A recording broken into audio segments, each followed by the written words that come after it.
मुल्क की आज़ादी के लिए हम सब लोगों ने मिलजुल कर के जद्दोजहद किया है। अंग्रेज़ों को मुल्क से निकालने की सबसे बड़ी वजह ये थी कि हमारा अपना ये मुल्क है और देशवासियों के लिए हक़ मिलना चाहिए हर तरह का। उसे तालीम का हक़ मिले, मईशत का हक़ मिले और बुनियादी हुकूक हमारे अपने देश में रहने वाले हिंदुस्तानियों को मिलना चाहिए। इसके लिए हमने बड़ा स्ट्रगल किया। लाखों लोग स्ट्रगल में शरीक रहे। कोई ऐसी कम्युनिटी नहीं है जो स्ट्रगल में शामिल नहीं हुई हो। तो अब बात ये थी कि हक़ के लिए हम लड़ेंगे, सच्चाई के लिए काम करेंगे और जो लोग मज़लूम हैं उनकी हिमायत में खड़े होंगे। अब अभी जो बात आपके सामने आई है, मैं सोचता हूँ इस तरह से कि शाह वलीउल्लाह रहमतुल्लाह अलैह का वो कौल मैं आपको याद दिलाता हूँ।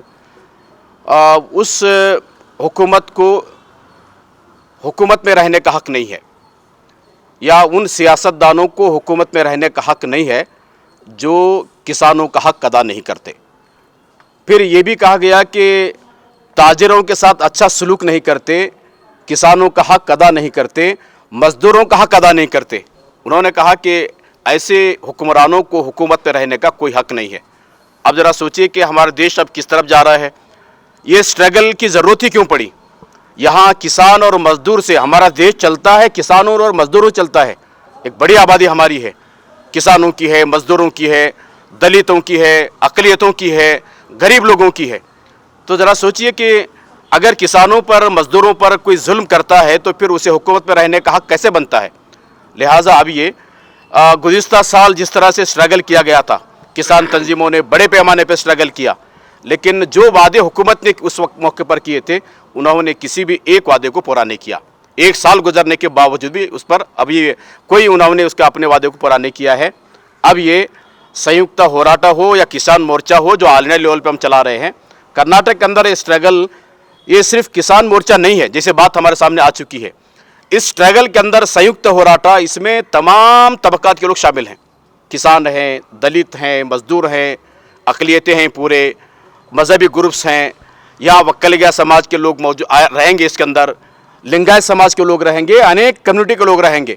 यहाँ बच्चे भी रहेंगे, जवान भी रहेंगे, स्टूडेंट्स भी रहेंगे, ख़वातीन भी रहेंगे। एक स्ट्रगल है बेंगलुरु में, ये 26 तारीख से लेकर 28 तारीख तक रहेगा, फ्रीडम पार्क में रहेगा। 50,000 से ज़्यादा लोग इसमें शरीक हो रहे हैं। ये पुरअमन हमारा एहतजाज है, पुरअमन एहतजाज रहेगा। हम मुतालबा करेंगे सेंट्रल गवर्नमेंट से भी, उसके साथ साथ हम स्टेट गवर्नमेंट से भी अपील कर रहे हैं। स्टेट गवर्नमेंट ने जिस तरह से इलेक्शन से पहले जो वादे किए थे, अब जो कांग्रेस है उसने वादा किया था कि जब हम इक़्तिदार पर आते हैं तो किसानों के, मज़दूरों के, अक़लियतों के, दलितों के मसाइल को हल करेंगे, लेकिन हुकूमत बनकर तकरीबन 4-5 महीने हो रहे हैं, अभी तक उनका कोई इक़दाम नहीं है। हम वो भी मुतालबा करेंगे इस मौके पर। अब जैसे बात आई है कि बेंगलुरु शहर में रहने वाले ख़ासकर मैं मुसलमानों से अपील करता हूँ कि इस स्ट्रगल में, इस जद्दोजहद में जो हक़ और इंसाफ के लिए लड़ रहे हैं, अपने लिए जो सब तमाम इंसानों के लिए लड़ रहे हैं, इस स्ट्रगल में यहाँ शरीक रहें, इनका हर तरह की मदद करें।